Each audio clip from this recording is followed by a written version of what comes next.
बिस्मिल्लाहिर्रहमानिर्रहीम।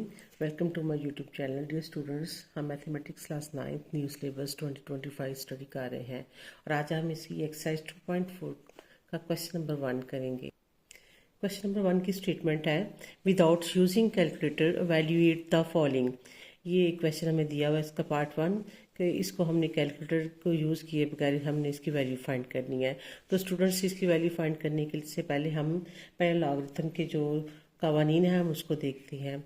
Student, logarithm के जो है वो 4 कवानीन है। नंबर 1 जो है, फर्स्ट का कानून जो है उसका है प्रोडक्ट लॉ। प्रोडक्ट लॉ जो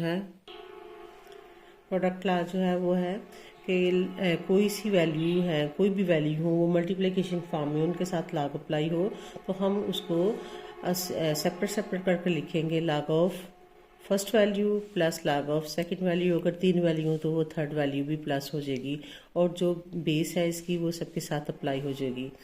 इसका दूसरा लॉ है क्वोशंट लॉ। क्वोशंट लॉ जो है उस पे है हमारे पास, यहाँ मल्टीप्लिकेशन में है तो वो हमारे पास लॉग ऑफ कोई सी 2 वैल्यू है और वो डिवाइड की फॉर्म में है तो लॉग ऑफ, इसको हम लॉग अप्लाई करेंगे तो log of x minus log of y। अगर ये बेस इसकी कोई भी है, अगर सपोज करें यहाँ b है तो इनकी भी बेस b और इसकी भी बेस b, यानी बेस सबकी सेम हो जाएगी। थर्ड जो है वो है पावर लॉ। पावर लॉ में कोई वैल्यू लॉग की है, लॉग के साथ लॉग ऑफ सपोज करें वो x है और उसकी पावर है n, तो उसके लिए लॉग अप्लाई का हम इस पे करेंगे लॉ इसका अप्लाई, तो जो पावर है वो लॉग से पहले आ जाएगी। अगर इसकी सपोज करें बेस है, इस b कह देते हैं, तो पावर इसकी पहले आ जाएगी n लॉग ऑफ x और बेस सेम हो जाएगी, बेस वही रहेगी। चौथा इसका कानून चेंज ऑफ बेस लॉ, यानी अगर हम बेस को चेंज यहाँ पे हमने करना है तो चेंज ऑफ बेस लॉ है कि अगर हमारे पास लॉग है, उसकी बेस है कोई भी हो सकती है, यहाँ पे x वैल्यू x है तो हम लिखेंगे log of x divided by log of b। तो बेस हम इसको कोई भी दे देंगे लेकिन सेम देंगे। सपोज करें मैं यहाँ पे a दे देती हूँ तो यहाँ भी a बेस होगी। स्टूडेंट्स, अब हम क्वेश्चन स्टार्ट करते हैं। इसका क्वेश्चन नंबर 1 है कि उसको सोल्व करने के लिए हमने कहीं पे हमें लॉग के जो लॉ अप्लाई करने पड़ेंगे। कभी हम वो पिछले एक्सरसाइज में एक्सपोनेंट जो लॉ को एक्सपोनेंट में जो हमने कन्वर्ट किया था उस तरह कन्वर्ट करेंगे, तो इसी तरह ये क्वेश्चन हम सोल्व करने हैं हमने। और ये अब हमने खुद देखना है कि हमने यहाँ पे लॉग अप्लाई करना है या लॉग के जो एक्सपोनेंट फॉर्म में हम इसको लेके जाना है। आइए हम इसका पार्ट नंबर जो है 1 उसको सोल्व करने की कोशिश करते हैं। तो स्टूडेंट्स, सबसे पहले तो हमने ये देखना है कि ये जो बेस है इसकी, क्या इस बेस को अगर हम कोई पावर दें तो अगर बेस की पावर 1 देते हैं तो ये 2 आता है। अगर हम इसकी पावर 2 देते हैं तो 4 आ जाता है। 2 देते हैं तो 3 देते हैं तो 8 आ जाता है। अगर हम इसकी पावर 4 देते हैं तो 16 आ जाता है। इसी तरह अगर हम इसकी पावर 5 देते हैं तो 32 आ जाता है। तो यानी इसकी हम कोई भी पावर दे दें तो ये 18 नहीं आएगा। अगर तो ऐसी वैल्यू हो कि फर्ज करें यहाँ 16 होता तो इसका मतलब है हमने यहाँ पे एक्सपोनेंट जो लॉ था, जिस तरह पीछे हमने एक्सपोनेंट के मुताबिक क्वेश्चंस को लॉ को एक्सपोनेंट में कन्वर्ट करके सोल्व किया था, वैसे करेंगे। लेकिन स्टूडेंट, आप देखिए यहाँ पे 2 की पावर जो है हम कोई भी ले लेते हैं तो हमारे पास 18 नहीं आता। इसी तरह ही 2 की पावर हम कोई भी ले लें तो हमारे पास 9 भी नहीं आता। तो यहाँ पे हम लॉ का सेकंड जो है उसका वो लॉ जो है वो अप्लाई करेंगे। सेकंड लॉ क्या है हमारे पास, अगर माइनस है तो ये डिवाइड में आ जाएंगी। लॉग ऑफ बेस सेम है तो सेम 18/9, ये सेकंड लॉ यहाँ पे लॉ का हमने अप्लाई किया। अब इसको ये कैंसिल हो जाएगा 9 2 ज़ा, तो ये कैंसलेशन उनके बाद हमारे पास आ जाएगा 2 और 2। अब स्टूडेंट्स 2 की बेस अगर 1 आ जाए तो हमारे पास 2 आता है। इसका मतलब है यहाँ पे हम एक्सपोनेंट लॉ को एक्सपोनेंट में कन्वर्ट करके सोल्व हो जाता है हमारा। तो जब भी वैसे सिंपल आप ये देख लिया करें कि अगर लॉ की बेस 2 है तो इज इक्वल टू 1, लॉ की बेस अगर 3 है तो is equal to 1। Similarly log की बेस अगर n है और n इज इक्वल टू 1, इस तरह आप इसको देख लिया करेंगे। अगर वही बेस है और वही वैल्यू है तो वो is equal to exponent form में उसको अगर सोल्यूशन हम उसका फाइंड करते हैं तो वो इक्वल टू 1। तो यहाँ पे हमारे पास बेस 2 है और यहाँ भी 2 है, तो ये हमारे पास आ जाएगा 1। ये क्वेश्चन हमारा यहाँ पे कंप्लीट हुआ। नेक्स्ट क्वेश्चन देखते हैं इसका अगला पार्ट। लॉग ऑफ 2 64, लॉग की बेस 2 64 प्लस लॉग की बेस 2 2। अब स्टूडेंट यहाँ पे हम देखते हैं कि क्या 2 की पावर्स डिफरेंस लेने के बाद चेक करते हैं कि क्या 64 आता है। तो यहाँ पे अगर 2 की पावर हम यहाँ पे 2 की पावर अगर हम ले लें 6, 2 की पावर 6 लें तो ये हमारे पास आता है 64। इसका मतलब है 2 की पावर 6 लें तो 6 लेने के बाद हमारे पास आ जाता है 64। तो यहाँ पे हम इसको एक्सपोनेंट फॉर्म में कन्वर्ट करके सोल्व करेंगे तो यहाँ पे आ जाएगा 6, 2 की पावर 6 लेने से तो ये हमारे पास आंसर आता है। तो ये 6 प्लस अब 2 की पावर 1 लें तो 2 आ जाता है। तो सिंपल मैंने इससे पहले भी आपको बताया कि सेम बेस हो और वैल्यू भी सेम हो तो इक्वल टू 1 आता है। वैसे भी 2 की पावर 1 लेने से 2 आता है। तो ये हमारे पास एक्सपोनेंट ही हमने फाइंड कर लिया तो 1। तो 6 plus 1 7, this is our answer. Next part की तरफ चलते हैं। नेक्स्ट पार्ट है हमारे पास 1/3 लॉग की बेस 2 8 माइनस लॉग ऑफ की बेस 3 18। तो स्टूडेंट्स यहाँ पे हम देखते हैं कि हमारे पास अगर 3 की पावर हम कुछ भी ले लें तो हमारे पास 8 नहीं बनता है। 3 की पावर 1 लेते हैं तो 3, 3 की पावर 2 लेते हैं तो 9। तो 3 की पावर 1 लेने से 3 बनता है, 2 लेने से 9 बनता है। ये नहीं कि हमारे पास 8 नहीं आता। लिहाजा हम इसके सिंप्लीफिकेशन करेंगे विदाउट एक्सपोनेंट फॉर्म से। अगर हमारे पास यहाँ पे क्योंकि 3 की पावर कुछ भी लेने के बाद हमारे पास 9 नहीं बनता तो हम इसको ये पावर जो है पहले हम इसको एज इट इज लिख लेते हैं log of 3 8 minus log of 3 18। अब स्टूडेंट्स हमने जो लॉ के कवानीन मैंने आपको बताए थे 4, उनमें से थर्ड लॉ जो है इस पे अप्लाई करते हैं। वो क्या है? लॉ का पावर लॉ अप्लाई करेंगे यहाँ पे। तो ये पावर लॉ से यहाँ है तो ये 8 के ऊपर आ जाएगी। तो लॉग ऑफ बेस 3 8 की पावर 1/3 माइनस लॉग ऑफ 3 18। अब स्टूडेंट्स ये 8 की हम फैक्टराइजेशन करते हैं तो 2 के टेबल से हम इसको डिवाइड करेंगे। ये हमारे पास 8 की फैक्टराइजेशन जो है वो करते हैं तो 2 की पावर 3 आता है हमारे पास आंसर। यहाँ पे हम इसकी फैक्टराइजेशन करके जो आंसर आता है उसको यहाँ पे लिख लेते हैं लॉग ऑफ 3। तो यहाँ पे हमारे पास आ जाएगा 2 की पावर 3 और 1/3 लॉग ऑफ 3 18। अब स्टूडेंट्स ये पावर जब मल्टीप्लाई होती है तो आपस में ये कैंसिल हो जाएगी।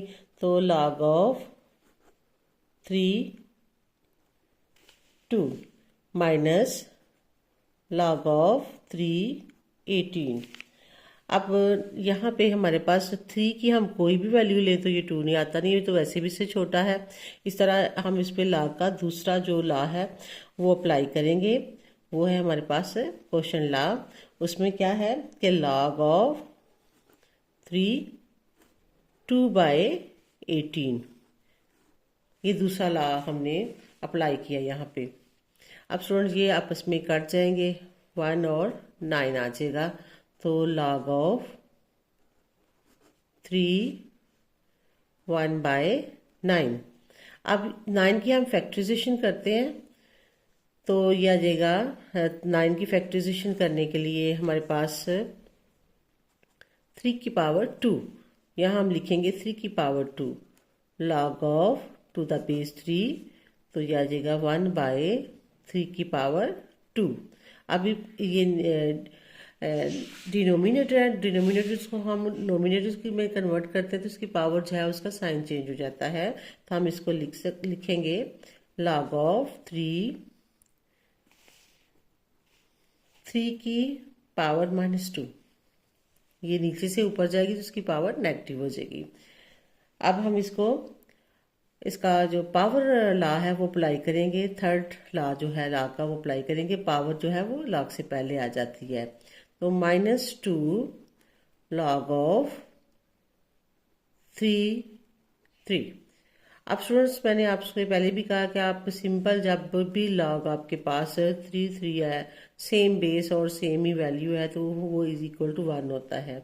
तो -2 ये आ जाएगा 1 और -2। This is our answer. Next part इसका देखते हैं। क्वेश्चन नंबर 1 का पार्ट नंबर 4 है कि 2 log of 2 plus log of 25। तो स्टूडेंट यहाँ पे हमें log की बेस जो है वो नहीं लिखी हुई। तो इससे पहले भी पिछले क्वेश्चन जो हमने किए हैं पिछले एक्सरसाइजों में, उसमें मैंने आपसे कहा था कि अगर बेस नहीं लिखी होती है तो उसकी बेस 10 होती है और वो कॉमन log होता है। तो यहाँ पे हम बेस अगर नहीं लिखी तो हम बेस 10 लिख देंगे। Solution 2 log of base 10 2 plus log of base 10 25। अब स्टूडेंट यहाँ पे हम 10 की जो 10 वैसे ही बड़ा है 2 से, तो इसलिए इसकी अगर 1 भी करेंगे तो वो 10 नहीं आएगा, तो लिहाजा ये 2 छोटा है। सो हम यहाँ पे log का तीसरा कानून जो है, तीसरा लॉ जो है वो अप्लाई करेंगे, वो है पावर लॉ। पावर लॉ ये है, यहाँ पे पावर आ जाएगी, ये लॉग से पहले जो वैल्यू होती है वो पावर में कन्वर्ट हो जाती है। तो log ऑफ 10 2 की पावर 2 प्लस log ऑफ 10 25। अब नेक्स्ट स्टूडेंट्स ये अगला इसका स्टेप है log ऑफ 10। अब 4 जो है 2 की पावर 2 का मतलब है 4, यानी कि 2 को 2 दफ़ा मल्टीप्लाई किया अपने साथ तो 4 आता है। log of 10 25। अब स्टूडेंट्स ये बेस सेम है, तो यहाँ पे हमारा log का जो है फर्स्ट कानून जो है, फर्स्ट लॉ जो है वो हम अप्लाई करेंगे। यहाँ पे वो क्या है कि log ऑफ 10 4 मल्टीप्लाई बाई 25, यानी दो वैल्यूज़ जब मल्टीप्लाई हो रही हो तो उनको सेपरेट सेपरेट करके लिखे तो प्लस होती हैं, अगर प्लस हो रहा हो तो उसको कंबाइन करके लिखे तो मल्टीप्लाई। नेक्स्ट स्टेप है log ऑफ 10। अब स्टूडेंट्स ये 4 मल्टीप्लाई बाई 25 होता है 100। अब 10 की पावर क्या ली जाए कि 100 हो जाए, तो 10 की पावर अगर हम 2 लेंगे तो 100 आ जाएगा। इसका मतलब है 2 हमारे पास एक्सपोनेंट हमने फाइंड कर लिया, तो ये हमारे पास 2 आंसर आ गया। नेक्स्ट क्वेश्चन की तरफ देखते हैं। नेक्स्ट क्वेश्चन में इस तरह है कि स्टूडेंट ये देखें कि 4 है। सबसे पहले तो हमने देखना है कि इसको इसका जो है एक्सपोनेंट में ये कन्वर्ट होके तो सोल्व हो सकता है। अगर वो हो जाता है तो तब हमने वो यूज़ करना है, अगर नहीं होता तो तब हमने इसके चारों लॉ में से देखना है कि कौन सा इसका लॉ जो है वो अप्लाई हो रहा है। अब यहाँ हम देखें 4, यहाँ पे इसका बेस है 4। अगर 4 को हम 1 टाइम मल्टीप्लाई करें तो 4, 2 टाइम करें तो 16, और अगर हम 4 की पावर 3 लें तो ये आ जाता है हमारे पास 64। तो स्टूडेंट्स 4 की पावर हम 3 लेने से 64 बन जाता है। इसका मतलब है इसका एक्सपोनेंट हमने फाइंड कर लिया, वो है 3। 1/3 एज इट इज, और इसका एक्सपोनेंट जो फाइंड किया वो है 3 प्लस। अब स्टूडेंट ये नेक्स्ट पार्ट जो है इसमें देखिए कि 5 जो है, ये रफ साइड पे हम ये सारा वर्क करेंगे। 5 को अगर हम 2 बार मल्टीप्लाई करें तो 25 आ जाता है। इसका मतलब है इसका भी एक्सपोनेंट हमने फाइंड कर लिया 2।